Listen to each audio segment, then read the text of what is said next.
Alif. Wow, my goodness, you all look so pretty. অনেক দিন wait করছি, আর wait করতে পারছি না। আজকে আমরা বিয়ে করব, চলো। আরে কিরে, তুই এখানে কেন? আর এই শাড়িটা কি পরে রইছস? বা ওই ছেলেটার হাত ধরে রাখছস কেন? আচ্ছা এক্সকিউজ মি, আপনি কে? আমাদের মাঝখানে এসে আপনি এভাবে কেন কথা বলছেন? কে আপনি? হু আর ইউ? আমি আবার কে মানে? আমি ওর বাবা। আমি তো আর রাগ বুঝতে পারছ সবই, বুঝাও না বুঝার ভান করো, মানে ওরা বুঝাতে যে তোর বাবা নাই, তোর আত্মীয় স্বজন কেউ নাই, এই তো। হ্যাঁ, ও আমার মেয়ে, চল বাড়ি চল।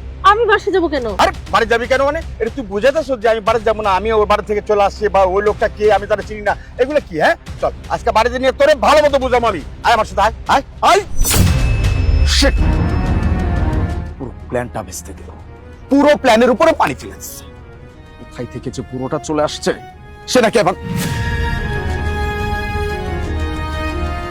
বাবা। ওর বাবা তো বড়লোক মানুষ। আরে দাঁড়ান বলছি, আমি তো কিছুই বুঝতে পারলাম না। আপনি আমার বয়ফ্রেন্ডের কাছ থেকে আমাকে টানতে টানতে কেন নিয়ে আসলেন? মারে, আমি জানি আমি তোমার বাবা না, তুমিও জানো আমি তোমার বাবা না, কিন্তু আজকে আমি যে কাজটা করলাম তোমার বাবার মতোই কাজ করলাম। ওই বখাটে ছেলের কাছ থেকে তোমাকে যদি না আনতাম, তোমার অনেক বড় ক্ষতি হয়ে যেত। বাঁচিয়ে দিলেন মানে? মাগো, তোমার তো সরল মন, তুমি ওকে বিশ্বাস করে নিছো, ও তোমার আজকে একটা ক্ষতি করে ফেলতো। দেখুন, আমি আপনার মুখের কথা বিশ্বাস করি না। ও আমার কি ক্ষতি চায়? আপনার কাছে কোনো প্রমাণ আছে? অবশ্য প্রমাণ আছে, প্রমাণ ছাড়া আমি তোমাকে ওর কাছ থেকে আনিনি।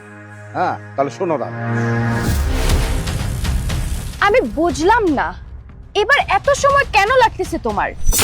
মেয়েটা অনেক সেন্সিটিভ, অনেক কেয়ারফুলি হ্যান্ডেল করতে হচ্ছে, দ্যাটস ওয়াই।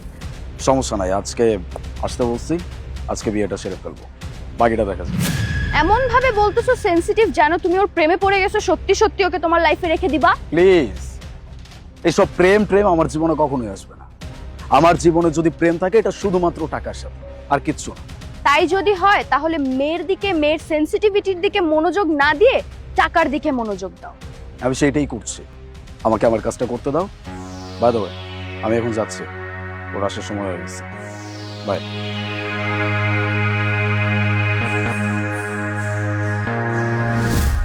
সত্যি তো চাচা, আমি না বুঝে না জেনে কত বড় একটা ভুল করতে যাচ্ছিলাম। আজকে আমার বাবার কাজটাই আপনি করেছেন। বাবা না হয়েও আপনি যে কাজটা করেছেন তা বাবারও অনেক ঊর্ধ্বে। আপনাকে যে কি বলে ধন্যবাদ দিব, আজকে সঠিক সময় আপনি না থাকলে কি থেকে যে কি হয়ে যেত আমি বলে বোঝাতে পারবো না। আপনাকে অনেক অনেক ধন্যবাদ চাচা। না মা, তুমি আমার মেয়ের মতো, আমি তোমার বাবার মতো।